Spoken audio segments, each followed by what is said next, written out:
Watches are yet another easy way rich people make their money into more money. As tattooed rockers, tech brothers, and Instagram influencers pile into the tweety world of watch collecting, prices for sought-after classics from brands like Rolex, Omega, and Patek Philippe are shooting up.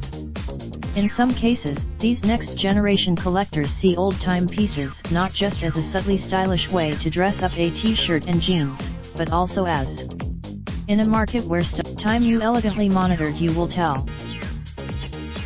Even though his investment in watches has doubled in value in just 18 months, Peter Goodwin, a private investor in Charlottesville, Virginia, who also collects watches, said he is concerned about frothiness in the vintage market.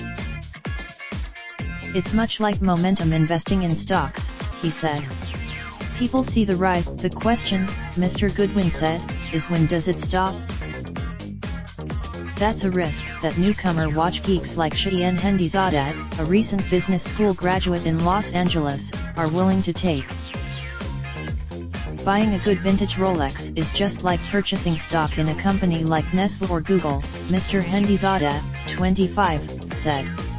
It is the quintessence. After taking a faceplant on a long-shot $2,000 investment in American Apparel stock, just months before the company declared bankruptcy, he bought a 1982 Rolex Submariner for $13,000. It has appreciated, and in the event of an economic downturn, fine watches may turn out to represent a safe haven asset, like metals or gems, for investors looking to diversify their portfolios.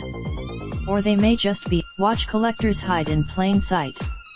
John Mayer's watch. Silicon Valley heavyweights like Kevin Rose, the Dig founder, and Matt Jacobson, Facebook's employee number 8, have museum-worthy Rolexes and Patek Philippe's, helping to establish a head-turning timepiece as a tech world style flourish to rival the hoodie. Ellen DeGeneres wore a Holy Grail Paul Newman model Rolex Daytona from the 1960s, now worth perhaps $250,000, while bantering with Jerry Seinfeld in an episode of Comedians in Cars Getting Coffee last year. Adam Levine and Ed. In professional sports, high-end timepieces have long seemed as indispensable as a shoe contract for stars with 7- and 8-figure incomes. Top athletes and star players who have been known to trade a Rolex to a player on their new team to secure their old jersey number. And in recent years, if you're still 1%-ish but would prefer to dabble, there's good news.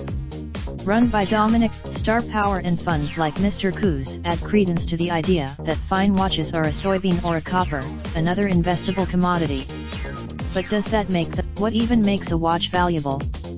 Consider the bezel on Submariners made in the third quarter of 1957. The bezel insert was made with an unusual red triangle at 12 o'clock and slightly different typography on the numerals. Because it is rare, none of this necessarily makes sense.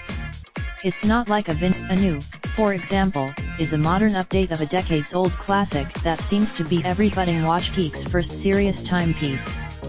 The new sub is no one would ever say that about its predecessor, those mid-century Submariners made famous by Sean Connery's James Bond, which are shooting up in value despite the fact that they feature an acrylic that is plastic crystal prone to scratches and cracks, a hollow steel bracelet that eventually might stretch like an accordion, and a painted dial that could fade from the original black to an espresso brown, known to collectors as a tropical dial. Which is, naturally, why old watches are considered cool. They have patina, provenance, soul.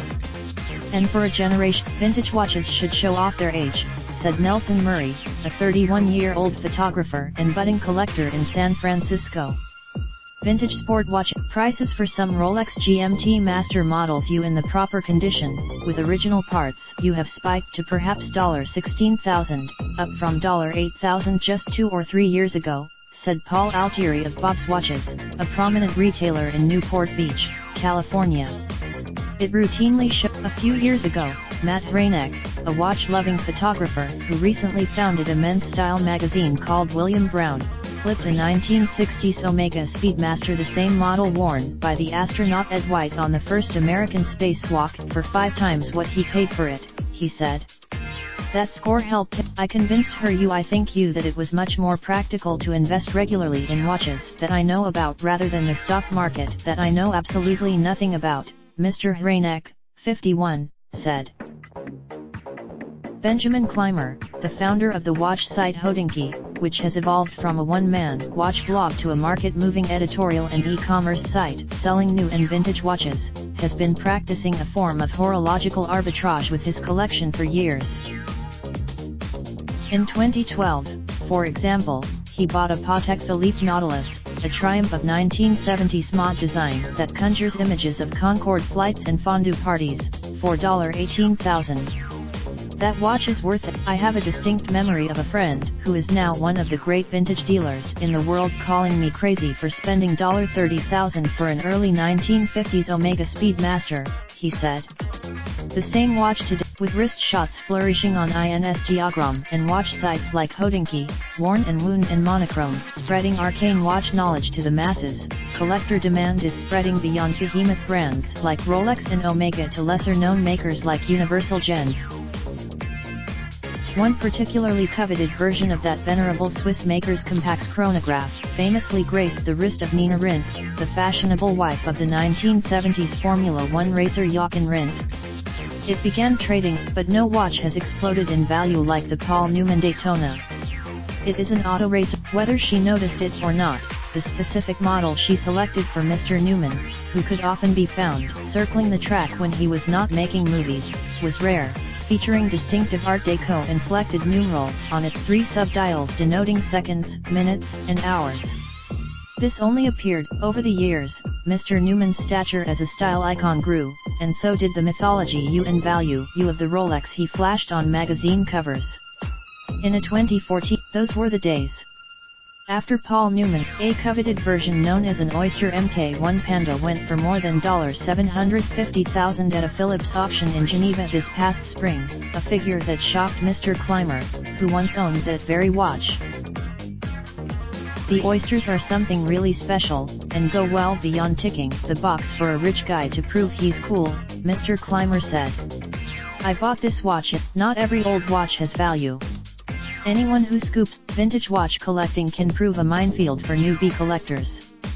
Even with blue-chip, buyers need to figure out if you actually considered a bad thing, since polishing can wear down the crisp edges of its case, Mr. Wynn said. And they need to watch. Besides, watch collecting can be similar to art collecting in that dealers tend to reserve the most coveted pieces for insiders and heavyweight collectors, rarely making them available to the general public. And then there are the fickle market tastes that any sort of collector must try to anticipate. Right now, there's no telling how the demand for 5- and 6-figure timepieces will hold up should, say, a credit implosion in China, or a splintering of the Eurozone, produce, or should democratic socialists sweep to power in Washington on promises of a 70% tax rate on the target demographic for museum-worthy watches. Already, some sure things, like certain Daytonas, are looking like slightly less than a sure thing. The market for Daytona just got a little silly for a while, Mr. Clymer said. We saw references, during the bear market of 2008 to 2009, to prices for some high-flying vintage models, including Paul Newman's, dipped by 30 to 40%, said Matthew Bain, a dealer of fine watches in Miami Beach. But, like stock, the rebound may seem intoxicating. But investors are not collectors, and collectors are not investors, Mr. Koo said. His watch fund in other words, newcomers to the watch world may want to heed the warning attached to brokerage advertisements on television. Past performance is no guarantee of future results. Or, they may just want to buy whatever looks cool and leave it at that. Raindrop, drop top, smoking, no cooking the hot pot. Fucking on your bitch, yeah, that. Looking up, open the park,